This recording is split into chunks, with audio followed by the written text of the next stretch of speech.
तर यानंतर पाहूयात बातम्या 36 जिल्ह्यांच्या।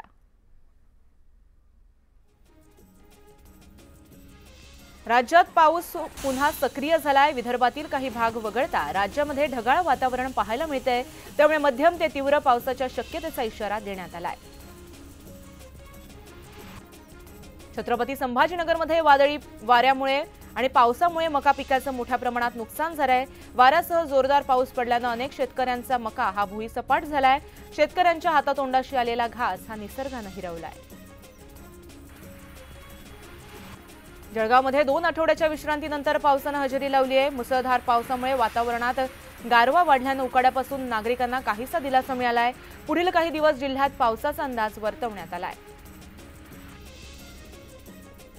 लातूर शहरासाठीच नव्हे तर अंबेजोगाई, केज, धारूर, कळंब या शहरांसाठी महत्त्वाच्या असलेल्या मांजरा प्रकल्पात 3 तासांमध्ये 11 सेंटीमीटरनं पाणी वाढलंय। अतिवृष्टी झाल्याने पाण्याच्या साठ्यामध्ये झपाट्याने वाढ होतीये।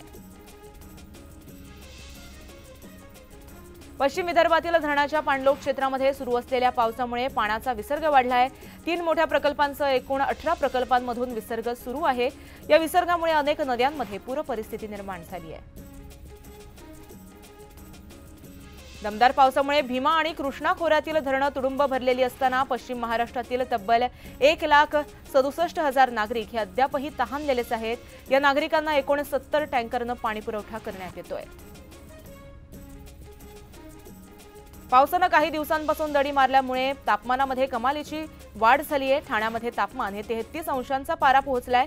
ऐन श्रावण महिन्यामध्ये पाऊस गायब झाल्याने उकाडा वाढला असून श्रावण महिन्यात पावसाऐवजी घामाच्या धारा सोसाव्या लागतायत। गेल्या वर्षीच्या खरीप हंगामामध्ये कापूस आणि सोयाबीन लागवड केलेल्या शेतकऱ्यांना राज्य सरकारकडून प्रति हेक्टरी 5,000 रुपयांचं अर्थसहाय्य बुधवारपासून देण्यात येणार आहे। परळीत होणाऱ्या राज्यस्तरीय कृषी प्रदर्शनामध्ये केंद्रीय कृषी मंत्री शिवराज सिंह चौहान, मुख्यमंत्री एकनाथ शिंदे यांच्या हस्ते या लाभाचं वाटप करण्यात येणार आहे। राज्यात गेल्या 2 वर्षांमध्ये जवळपास 35,000 पोलिसांची भरती झाल्यानंतर आता पुन्हा डिसेंबरमध्ये भरती होणार आहे। साधारण 7,500 पदांसाठी ही भरती होणार असून त्यात मुंबई पोलीस दलासाठी 1200 पदं आहेत। मुंबई महानगरपालिकेमध्ये नोकरी मिळावी यासाठी प्रयत्नशील असलेल्या हजारो उमेदवारांसाठी खुश खबर आहे। लिपिक पदाच्या 1,846 जागा सरळ सेवेने भरण्यात येणार आहेत। त्यासाठी 20 ऑगस्टपासून ऑनलाईन अर्ज मागवण्यात येत असून 9 सप्टेंबरपर्यंत अर्ज करता येतील। आरोग्य विभागाकडून गेल्या 2 वर्षांमध्ये विविध उपकरणं, यंत्रसामग्री तसंच रुग्णालयांमध्ये खाटा वाढवून ग्रामीण रुग्णालयाचं उपजिल्हा रुग्णालयात रूपांतर करण्याचं काम अत्यंत वेगाने सुरू आहे। मात्र ज्या डॉक्टरांचा जीवावर ही आरोग्य यंत्रणा चालणार आहे त्यांच्या भरतीबाबत मात्र सरकारची उदासीनता आहे। वाहतूक कोंडीमुळे नागरिकांची गैरसोय टाळण्यासाठी उरण पोलिसांकडून उपाययोजना राबवण्यात आल्या आहेत। अवजड वाहतुकीवरती नियंत्रण ठेवण्यासाठी नोटीस बजावण्यात आली असून सकाळी 7 ते 9 आणि संध्याकाळी 8 ते 10 या दरम्यान अवजड वाहनांना बंदी घालण्यात आली आहे। तसंच खोपटा कोपरोली दरम्यान अवजड वाहतुकीवरती नियंत्रण ठेवण्यासाठी गस्ती पथक तैनात करण्यात आलं आहे।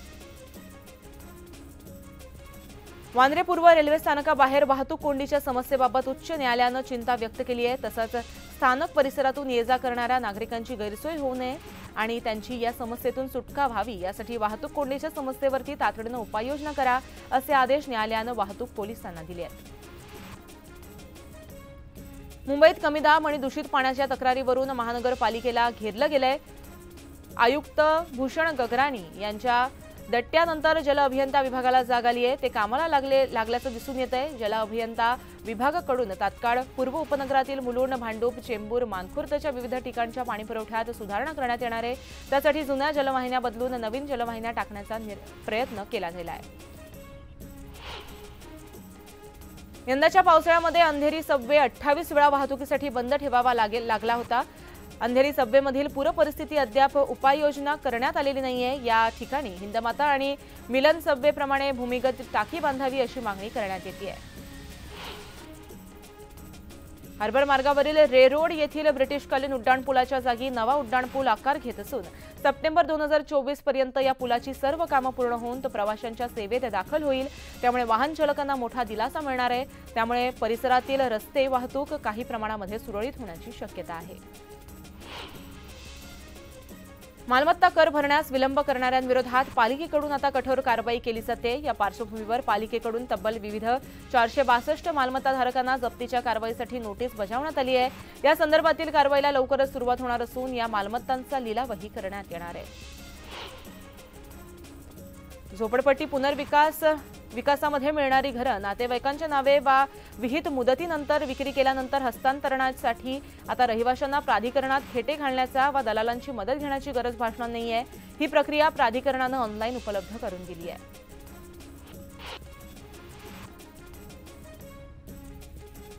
नॅशनल टेस्टिंग एजन्सीनं विद्यापीठ अनुदान आयोग राष्ट्रीय पात्रता चाचणीच्या जून 2024 परीक्षेच्या आधी जाहीर केलेल्या वेळापत्रकामध्ये बदल करण्यात आला आहे। त्यानुसार 26 ऑगस्ट रोजी होणारी परीक्षा आता 27 ऑगस्ट रोजी पार पडणार आहे।